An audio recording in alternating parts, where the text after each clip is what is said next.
And so to the 48-hour chrono stage, and for all the talk of tactics and strategy, most bike riders have a simple plan for this June bonanza: get as far as they possibly can while the clock's still ticking. It's an important stage, really long. It'll be one of the hardest stages of our lives, just because of how long we're going to be out there in the dunes.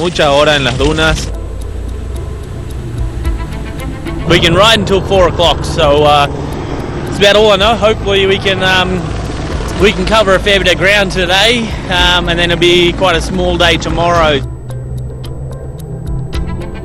My strategy for today is to just ride as long as I can until they force me to stop.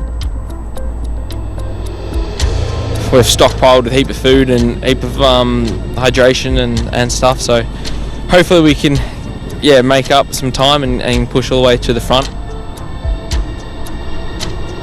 I think today and tomorrow, this chrono stage, I think it's just going to be like a survival, so we'll see how we can do.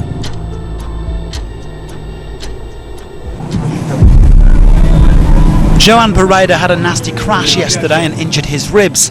Hardly ideal when you're opening on a day like this. But the Spaniard has shown his resistance on many occasions, and he put in an incredible battling performance.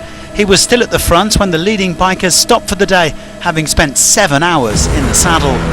Bang Bang picked up over 8 minutes in bonuses, but still lost half an hour, and he soon ended up with some company. Nacho Cornejo had set off in 6th place, but blasted past the riders in front of him: Mitchek, Gonçalves, Chiemza and Mayo, joining up with Barreda at the front. A minor crash here, but nothing too serious. Barreda no doubt happy to have a navigator of Nacho's calibre with him. The Chilean also shipped some time, around 15 minutes, but remains very much a part of the title conversation.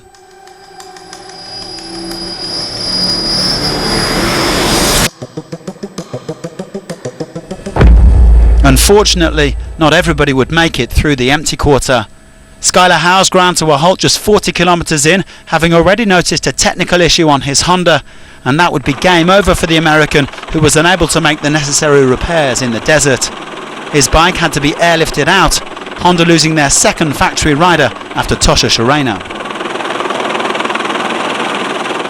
That's it. It's the finish of my Dakar this year, and the first few days were not so good to me, and I was really far back in the standings, but I was looking forward to clawing my way back and doing much better. But I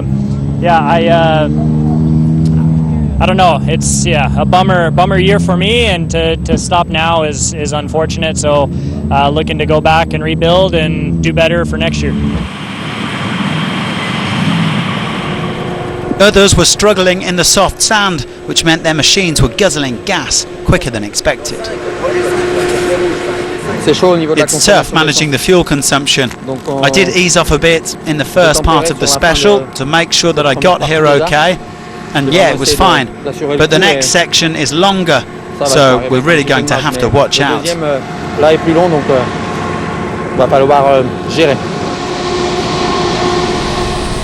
Adrian was right on the money. Just ask poor old Pablo Quintanilla. The Chilean was the last Rally GP rider out of the gate after his stage victory yesterday, but disaster struck just 10 kilometres before the refuelling point as he ran out of gas.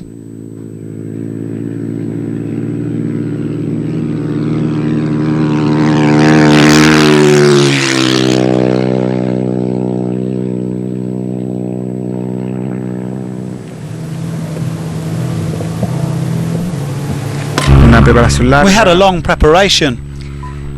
We took care of all the details on the bike and we did a good job. But this is part of rally. That's the Dakar, that's racing, that's life. We'll have other opportunities. Well, don't speak too soon, Pablo. Look at this. David McBride and Oran O'Kelly of Vendetta Racing coming to the rescue, and Pablo was able to keep going. Now let's get back to our front runners. In the end, 12 men made it to Bivouac F, which meant they covered a whopping 513 kilometres in the dunes out of a total of 625. Ross Branch was among them, dropping 8 minutes or so to the day's fastest riders. It is a bit early to get out the calculators, but he's likely to find himself in second place overall when we get back to Shubaita tomorrow.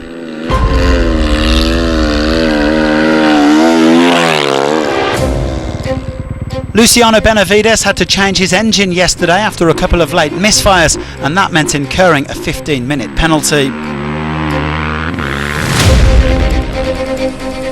Definitely a blow to his chances of winning the Dakar, but the world champion hit back with a solid ride today.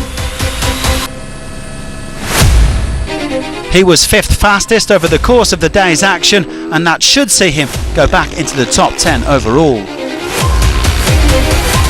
Daniel Sanders seems to be growing into this Dakar, despite the fact that his build-up was marred by that terrible broken femur last spring. The long days don't seem to be taking too much of a toll on Chucky, who was only 3.5 minutes down when they all stopped today. It's not going to be simple for the Australian to fight for the podium, but you can guarantee he'll keep fighting. And here's another fighter, Dakar debutant Jane Daniels, who's been leading the women's class. The 4-time Enduro world champion running into a spot of bother after an early crash.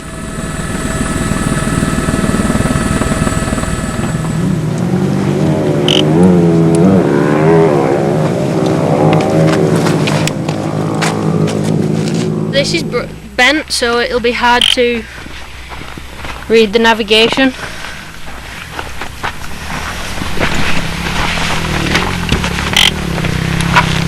You think you can repair? I have to repair. I have to finish.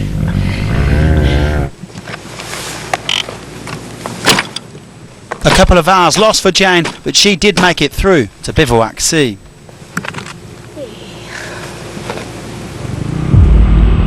And so to our top 3 on the day, the riders who had clocked the best times after an incredible 6.5 hours in the saddle. 3rd fastest, Toby Price, who was unhappy with the number of navigation mistakes that he's been making so far. This performance should reassure him. The Australian just cruising his way over these dunes. He's still around half an hour back overall. But while it was a bad day for 2 of the Honda riders, Skylar and Pablo, it was an excellent day for their teammates Ricky Brabeck and Adrian van Beveren, both of them in contention for the Stage 6 victory. Ricky had a slight off here, but otherwise he is looking laser focused this year as he looks to add to his Dakar title from 2020. By the finish today, he had snatched the virtual overall lead from Branch by around 3 minutes. But the fastest man out there was Van Beveren. The Frenchman's been frustrated in the dunes in recent years, often finding himself too near the front to gain much time, but today he had almost the entire Rally GP field in front of him. He used his nous to manage fuel, as we heard, and showed all of the potential of his new Honda CRF 450 to end the day 1 minute and 21 seconds ahead of Brabeck. VBA also throwing his hat into the ring as a potential overall winner.